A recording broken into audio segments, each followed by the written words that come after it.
Indus valley civilisation, history and geography. दोस्तों, आज हम बात करने वाले हैं इंडस वैली सिविलाइजेशन की, जो भारत के इतिहास का सबसे पुराना और दुनिया में सबसे पुराने अर्बन सिविलाइजेशंस में से एक है। इंडस वैली सिविलाइजेशन यानी आईवीसी आज से लगभग 4500 सालों पहले 2600 बीसीई में एक अर्बन सिविलाइजेशन की तरह एग्जिस्टेंस में आया। और जब दुनिया भर में बार्बरिज्म का दौर था, तब इंडस वैली सभ्यता के पैमानों को सेट कर रही थी। इंडस वैली सिविलाइजेशन के बारे में जानकारी मिलना हमारे इतिहास का वो पहलू है जिसने कोलोनियलिज्म जैसे ओप्रेसिव सिस्टम के कल्चरल हेजेमनी को चैलेंज करने में भी हेल्प किया। वो कल्चरल हेजेमनी जो हमें ये बताती रही कि केवल वेस्ट ही सिविलाइज्ड है और ईस्ट हमेशा से अनसिविलाइज्ड, बारबेरिक और अनकल्चर्ड था, जिसके पास गर्व करने जैसा कुछ नहीं है। इससे जन्म हुआ व्हाइट मैन्स बर्डन नाम के आइडिया का, जिसके बेसिस पर ब्रिटिशर्स अपने 200 साल लंबे रूल को मॉरली जस्टिफाई करते रहे। यहां तक कि फेमस इंग्लिश फिलोसोफर J.S. मिल, जो डेमोक्रेसी और फ्रीडम के बड़े सपोर्टर थे, उन्होंने भी ब्रिटिश कोलोनियलिज्म को जस्टिफाई करते हुए टॉलरेंट इंपीरियलिज्म को प्रमोट किया और क्लेम किया कि ब्रिटिशर्स इंडिया में हमारी भलाई और हमें सिविलाइज करने के लिए आए थे। लेकिन वेस्ट का ये घमंड तब टूटने लगा जब अलेक्जेंडर कनिंघम ने आर्कियोलॉजिकल सर्वे ऑफ इंडिया यानी ASI ने 19th सेंचुरी में कई मेजर आर्कियोलॉजिकल एक्सकेवेशंस किए, जिसमें सारनाथ, सांची स्तूपा और महाबोधि टेम्पल जैसे ब्रिलियंट एंशिएंट आर्किटेक्चर्स इन्वॉल्व थे। लेकिन इनमें सबसे जबरदस्त डिस्कवरी 1921 में इंडियन आर्कियोलॉजिस्ट दयाराम साहनी ने की, जब उन्होंने हड़प्पा का एक्सटेंसिव एक्सकेवेशन किया। इस डिस्कवरी ने दुनिया भर के इतिहासकारों को हैरान करके रख दिया, क्योंकि ये अपने समय में वेल प्लान्ड अर्बनाइजेशन का एक ऐसा अनोखा नमूना था जो हमें आज भी इंस्पायर करता है। इस डिस्कवरी ने ब्रिटिशर्स का मिथ बर्स्ट करते हुए यह बताया कि जब यूरोप बार्बरिज्म से जूझ रहा था, तब इंडिया में एक अर्बन सिविलाइजेशन हर रोज नई ऊंचाइयां छू रहा था। ये कहानी उसी इंडस वैली सिविलाइजेशन की है जिसने भारतीयों को खुद के इतिहास पर गर्व करने का एक मौका दिया और दुनिया को यह बताया कि सभ्यता पर वेस्ट की मोनोपोली नहीं हो सकती। तो आइए पहले हम इंडस वैली के कुछ मेजर फीचर्स को समझ लेते हैं, जो हमें यहां के बाकी पहलुओं को जानने में मददगार होंगे। Basic features. दोस्तों, इंडस वैली सिविलाइजेशन टाइटल पहली बार जॉन मार्शल ने यूज किया, लेकिन इसे हड़प्पन सिविलाइजेशन भी बोला जाता है। और आईवीसी एशिया के 3 और major civilisations Mesopotamia, ancient Egypt और चाइना का समकालीन था, और इंडस वैली के मेसोपोटामिया के साथ ट्रेड रिलेशंस के एविडेंसेस भी हैं। इंडस वैली की सिटीज एग्रीकल्चरल सरप्लस पर बेस्ड अर्बन टाउन्स थे, पर यहां की इकोनॉमी मर्केंटिलिज्म पर भी बेस्ड थी, जहां से मैसिव एक्सपोर्ट्स सी और लैंड रूट्स दोनों से होते थे। इस कॉन्टेक्स्ट में अब हम इंडस वैली के एक्सकेवेशंस के इतिहास को ब्रीफली समझेंगे। Excavations in British India and independent India. दोस्तों, वैसे तो हड़प्पन रूइंस का सबसे पुराना रिकॉर्ड ईस्ट इंडिया कंपनी के सोल्जर चार्ल्स मैसन की किताब narrative of various journeys in Balochistan, Afghanistan and the Punjab में मिलता है, जो उन्होंने 1842 में लिखी थी। एक और बात ध्यान देने वाली यह है कि ब्रिटिश इंपीरियलिज्म एक सिस्टमैटिक प्रॉब्लम थी, ना कि इंडिविजुअल। ऐसा इसलिए क्योंकि कई ब्रिटिशर्स जैसे अलेक्जेंडर कनिंघम ने इंडिया के एंशिएंट कल्चर और सिविलाइजेशनल हिस्ट्री को महत्व देते हुए उस पर रिसर्च को प्रमोट भी किया। यही वजह है कि 1853 में अलेक्जेंडर कनिंघम को भी शायद आईवीसी के बारे में पता चला जब उन्होंने हड़प्पा को विजिट किया, लेकिन इसका सिग्निफिकेंस वो शायद समझ नहीं पाए। बाद में 1921 में दयाराम साहनी ने हड़प्पा और फिर 1922 में RD बैनर्जी ने मोहेंजोदड़ो का एक्सटेंसिव एक्सकेवेशन किया।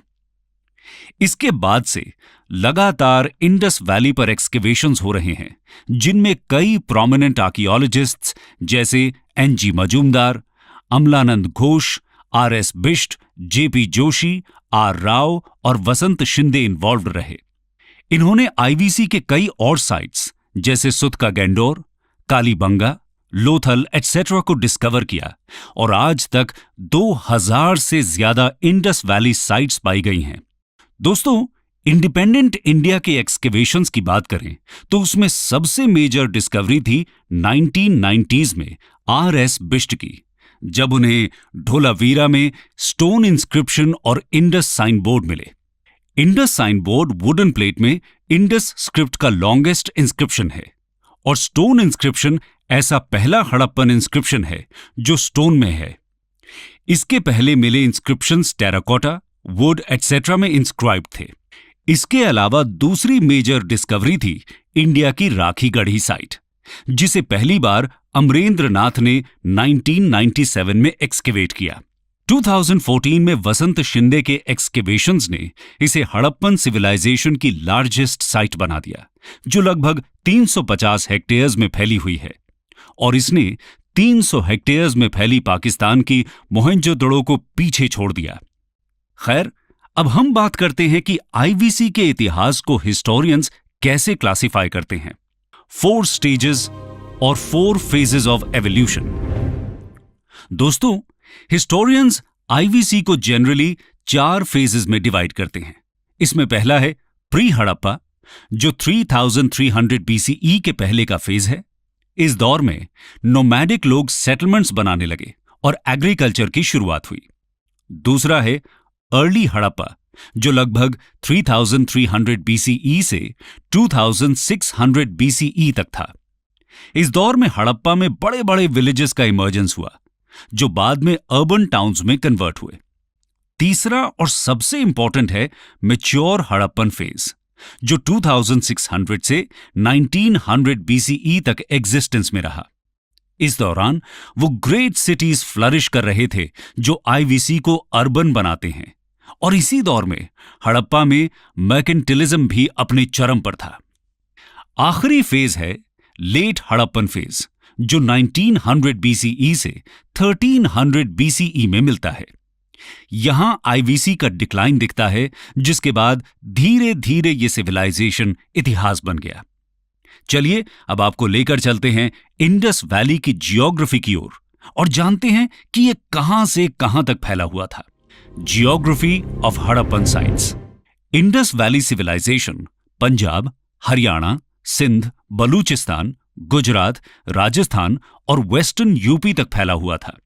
ये सारे एरियाज लार्जली इंडस और इंडस की ट्रिब्यूटरीज जैसे रावी के अराउंड लोकेटेड थे, और इसीलिए इसे जॉन मार्शल ने इंडस वैली सिविलाइजेशन बोला। एक थियोरी के हिसाब से इंडस वैली पहले काफी ज्यादा फर्टाइल था, इसीलिए यहां पर आईवीसी का जन्म हुआ। लेकिन बाद में इंडस वैली की फर्टिलिटी में डिक्लाइन और एनवायरमेंटल चेंजेस के चलते शायद यहां के लोग गंगा वैली में चले गए, जहां बाद में पोस्ट हड़प्पन सेटलमेंट्स, महाजनपद और मगध जैसे किंगडम्स का राइज हुआ। अभी तक के एक्सकेवेशन के हिसाब से Manda northern most, Daimabad southern most, Alamgirpur eastern most और Sutkagen Dor western most Harappan sites हैं। इंडस वैली में मिले 2000 से ज्यादा साइट्स में से ज्यादातर प्रेजेंट डे इंडिया और पाकिस्तान में है, लेकिन एक साइट शोरतुघाई अफगानिस्तान में भी है, जो शायद हड़प्पन्स का ट्रेडिंग कॉलोनी था। पोर्ट सिटीज में सुरकातोड़ा, लोथल, कुंतासी गुजरात में, अल्लादीनो, बालाकोट और सुत का गेंडोर, जो अब पाकिस्तान में है, नाम की साइट्स आते हैं, जहां से मेजर ट्रेड्स के एविडेंस सूसा और उर नाम के मेसोपोटेमियन साइट्स में मिले हड़प्पन सील्स हैं। इसके बाद हम चर्चा करते हैं हड़प्पन सिविलाइजेशन में हुए मेजर एक्सकेवेशंस की, जो यहां के इतिहास और समाज को इंटरप्रेट करने के लिए प्राइमरी हिस्टोरिकल सोर्सेज हैं। Major excavations. Town planning. IVC का सबसे इंटरेस्टिंग एलिमेंट है उसका टाउन प्लानिंग, जिसके ब्रिलियंस को हम मॉडर्न डे चंडीगढ़ और न्यू रायपुर जैसी प्लान्ड सिटीज से कंपेयर कर सकते हैं। ये खुद में एक अचीवमेंट है कि आईवीसी ने ऐसा टाउन प्लानिंग 4500 साल पहले इस्टेब्लिश किया था। आईवीसी के टाउन प्लानिंग का पहला मेजर फीचर यहां का स्ट्रैटिफाइड टाउन प्लानिंग है। कुछ साइट्स को छोड़ दें तो मोस्ट साइट्स के वेस्ट में एक फोर्टिफाइड सीटाडेल या किला मिलता है, जो शायद रूलिंग क्लास के लिए था, और ईस्ट में छोटे ब्रिक हाउसेस, जो शायद कॉमनर्स के लिए थे। ये यहां के सोशल स्ट्रैटिफिकेशंस को इंडिकेट करता है और बताता है कि समाज में स्टेटस और पावर के बेसिस पर डिविजन्स हड़प्पन टाइम से थे, पर ये डिविजन्स कास्ट सिस्टम की तरह नहीं थे। धोलावीरा में यह सीटाडेल पत्थरों का था और यहां एक मिडिल टाउन भी था, जो शायद मिडिल क्लासेस के लिए था। एक्सेप्शंस में चान्हूदाड़ो है, जहां कोई सीटाडेल अब तक नहीं मिला है, और लोथल का सीटाडेल फोर्टिफाइड नहीं था, बल्कि थोड़ा हाइट पर बनाया गया था। टाउन प्लानिंग का अगला ब्रिलियंट फीचर है ग्रिड सिस्टम, जहां हम मैसिव टेक्नोलॉजिकल इनोवेशंस के बावजूद आज भी वेल प्लान्ड टाउन्स के लिए संघर्ष कर रहे हैं। वहीं 4500 साल पहले हड़प्पन्स ने मिनिमल टेक्नोलॉजी यूज करके एक इंस्पायरिंग नमूना पेश किया है। आईवीसी में ऑलमोस्ट सारे स्ट्रीट्स राइट एंगल से एक दूसरे से कनेक्टेड थे, जिनके चारों तरफ शहर बसे थे। तीसरा इंटरेस्टिंग फीचर है ब्रिलियंट अंडरग्राउंड ड्रेनेज सिस्टम। मोहेंजोदड़ो में सारी स्ट्रीट्स में ड्रेन्स मिलते हैं और लगभग सभी घरों में वेस्ट वाटर मैनेजमेंट का इंतजाम भी। इन घरों की दीवारों में वर्टिकल पाइप्स थीं जो ड्रेन से कनेक्टेड हैं। इनमें छोटे छोटे सेटलिंग पूल्स और ट्रैप्स भी हैं, जो सेडिमेंट्स को जो ड्रेन को जैम कर सकते हैं, ट्रैप कर सकते थे और इन्हें इजीली रिमूव किया जा सकता था। मॉडर्न इंडिया में स्वच्छ भारत मिशन के अंडर सैनिटेशन को जो इंपॉर्टेंस दिया गया है, वो बताता है कि आईवीसी का वेस्ट वाटर मैनेजमेंट कैसे एक फ्यूचरिस्टिक और प्रोग्रेसिव सिस्टम था। इन ड्रेन्स का ब्रिलियंस इस वजह से भी है कि ये बेक्ड ब्रिक के थे, जो भारत में इसके पहले या कुछ सालों बाद तक के सिविलाइजेशन में भी काफी कम मिलते हैं। अब बात करते हैं यहां के आर्किटेक्चर की। आर्किटेक्चर आईवीसी का सबसे इंपॉर्टेंट आर्किटेक्चरल मास्टरपीस मोहेंजोदड़ो का द ग्रेट बाथ है। यह बेक्ड ब्रिक्स से बना हुआ 6x12 मीटर साइज का स्ट्रक्चर है, जिसका मेन पर्पस शायद रिलीजियस था, जिसे रिचुअल बेदिंग में यूज करते थे। ग्रेट बाथ का फ्लोर और आउटर वॉल्स बिट्यूमिनाइज्ड हैं, जो इसे वाटरप्रूफ बनाता है। यहां स्टोन नहीं दिखता। इसके अलावा एक मैसिव वाटर टैंक धोलावीरा में भी है। अगला स्ट्रक्चर ग्रैनरीज हैं। मोहेंजोदड़ो का ग्रेट ग्रैनरी सबसे मैसिव है, जिसका यूज शायद टैक्स में मिले ग्रेन्स के स्टोरेज में होता था। हड़प्पा में भी ऐसे 6 ग्रैनरीज मिले हैं। यहां 2 रूम बैरिक्स भी थे, जहां शायद वर्कर्स रहते थे। आगे देखते हैं हड़प्पा की आर्ट एंड क्राफ्ट की कहानी। Art and craft. दोस्तों, आईवीसी अपनी ब्रिलियंट और वेल डेवलप्ड आर्टिफैक्ट्स और स्कल्पचर्स के लिए भी फेमस है। ये हमें हड़प्पन सोसाइटी में possible god worship, leisure toys, materials in use etcetera के बारे में बताते हैं। वैसे तो यहां क्राफ्ट मेकिंग एक कॉमन प्रैक्टिस थी, लेकिन most craft production Chanhudaro, Nageshwar और बालाकोट जैसे इंडस्ट्रियल टाउन में होता था। इनमें से कई क्राफ्ट्स आज भी इंडियन और ब्रिटिश म्यूजियम्स में देखे जा सकते हैं। Stone sculptures.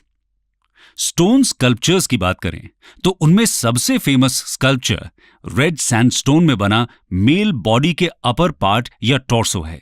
टॉर्सो की नेक, शोल्डर्स, हेड्स और आर्म्स में सॉकेट होल्स हैं और इसकी डिजाइनिंग काफी डिटेल्ड है। इसके अलावा बियर्डेड मैन का स्कल्पचर सबसे ज्यादा चर्चा का विषय है, जो स्टीटाइट या सोप रॉक से बना था। ये शायद एक प्रीस्ट था, क्योंकि इसके रिपीटेड रिप्रेजेंटेशंस और जगहों में मिलते हैं। यह स्कल्पचर एक ट्रीफॉयल पैटर्न शॉल में लिपटा हुआ है, जिसकी आईज इलोंगेटेड और हाफ क्लोज्ड हैं। देखकर लगता है जैसे वो मेडिटेशन में हो। इसका नोज, माउथ, ईयर, मस्टाश और हेयर काफी डिटेल्ड हैं। हेड के चारों तरफ एक प्लेन वोवन फिलेट और हैंड में आर्मलेट भी हैं। ट्रेफॉयल पैटर्न शॉल ये इंडिकेट करती है कि यहां एम्ब्रॉयडरी प्रैक्टिस में थी। Bronze casting. दोस्तों, ब्रॉन्ज कास्टिंग भी आईवीसी में पॉपुलर था, जो इंडिया में एक कंटिन्यूअस ट्रेडिशन में दिखता है। इसका एक एग्जाम्पल फेमस नटराज स्कल्पचर है, जो 11th सेंचुरी में चोलाज ने बनवाया था। ब्रॉन्ज कास्टिंग के लिए दोनों जगहों में लॉस्ट वैक्स टेक्निक का इस्तेमाल होता है। इंडस वैली के सबसे फेमस ब्रॉन्जेस डांसिंग गर्ल, बफलो, गोट एनिमल फिगर्स और कालीबंगा और मोहेंजोदड़ो के बुल स्कल्पचर्स हैं। डांसिंग गर्ल एक 4 इंच टॉल फिगर है जो मोहेंजोदड़ो में मिली। इसके लॉन्ग हेयर बन में बंधे हुए हैं, आर्म्स, बैंगल्स, ब्रेसलेट्स और एम्यूलेट्स से कवर्ड और नेक में कौरी शेल नेकलेस है। सबसे इंटरेस्टिंग बात है डांसिंग गर्ल का त्रिभंगा पोस्चर, जो इसके लाइवलीनेस को रिमार्केबल बनाता है। Terracotta art. टेराकोटा यानी कि नेचुरल क्ले से बने रेडिश ब्राउन कलर के फिगर्स भी यहां काफी कॉमन थे, लेकिन टेराकोटा फिगर्स का डिटेलिंग उतना ब्रिलियंट नहीं है जितना ब्रॉन्ज और स्टोन स्टैच्यूज का है। इनमें सबसे famous mother goddess, bearded males, mask of horned deity, toy carts और सील्स हैं। सबसे prominent terracotta figure mother goddess है, जो एक क्रूड और स्टैंडिंग फीमेल फिगर है जिसमें नेकलेसेस, लॉइन क्लॉथ और गर्डल्स की सजावट है। इसमें most distinct feature fan shaped head dress है, जिसके दोनों साइड्स में कप लाइक प्रोजेक्शंस हैं। बाकी के फेशियल फीचर्स क्रूड और कम रियलिस्टिक हैं। सील्स की बात करें तो वो टेराकोटा के अलावा steatite, agate, chert, copper, faience, gold, ivory और सिल्वर में भी मिलते हैं। सील्स का इस्तेमाल जनरली ट्रेड में होता था, शायद as a proof of authenticity. इनमें सबसे पॉपुलर मोहेंजोदड़ो के पशुपति सील हैं, जिसमें एलिफेंट, टाइगर, राइनो, बफलो और 2 एंटीलोप्स कार्व्ड हैं। पॉटरी। अगला इंपॉर्टेंट क्राफ्ट यहां का पॉटरी है, जो लार्जली व्हील मेड थे, ना कि हैंडमेड। सबसे common red and black ware pottery थे। प्लेन पॉटरी ज्यादा कॉमन है दैन ऑर्नामेंटेड पॉटरी, और कुछ रेयर पॉलीक्रोम और इनसाइज्ड वेयर्स भी मिले हैं। पॉटरीज में ग्रेसफुल कर्व्स ज्यादा कॉमन है दैन स्ट्रेट और एंगुलर शेप्स। अदर्स। इन सब के अलावा यहां क्लॉथ मेकिंग में यूज होने वाले स्पिंडल व्हर्ल्स कई घरों में मिले, जो क्लॉथ मेकिंग के कॉमन प्रैक्टिस के इंडिकेशंस हैं। हड़प्पन्स बोट मेकिंग क्राफ्ट भी जानते थे, जिसका इस्तेमाल सी ट्रेड में होता था। यहां वेट्स एंड मेजर्स भी डेवलप्ड थे, जो शायद 16 के मल्टीपल्स में यूज होते थे। ये मेजरमेंट टेक्निक मॉडर्न इंडिया तक देखने को मिला, जहां 16 आना 1 रुपए होता था। तो ये था इंडस वैली सिविलाइजेशन के इतिहास का वो पहलू जिसमें हमने वहां की जियोग्राफी, टाउन प्लानिंग, आर्किटेक्चर और मेजर एक्सकेवेशंस और क्राफ्ट्स मेकिंग की बात की। ये एक्सकेवेशंस हड़प्पन हिस्ट्री के प्राइमरी एविडेंसेस हैं, जिनके थ्रू ही हम उनके इतिहास और समाज के बाकी पहलुओं जैसे politics, society, economy, religion, culture और डिक्लाइन के बारे में जान पाते हैं। इन एविडेंसेस के थ्रू हड़प्पन सोसाइटी से रिलेटेड थियोरीज और इन्फ्रेंसेस की बात हम अगले वीडियो में करेंगे।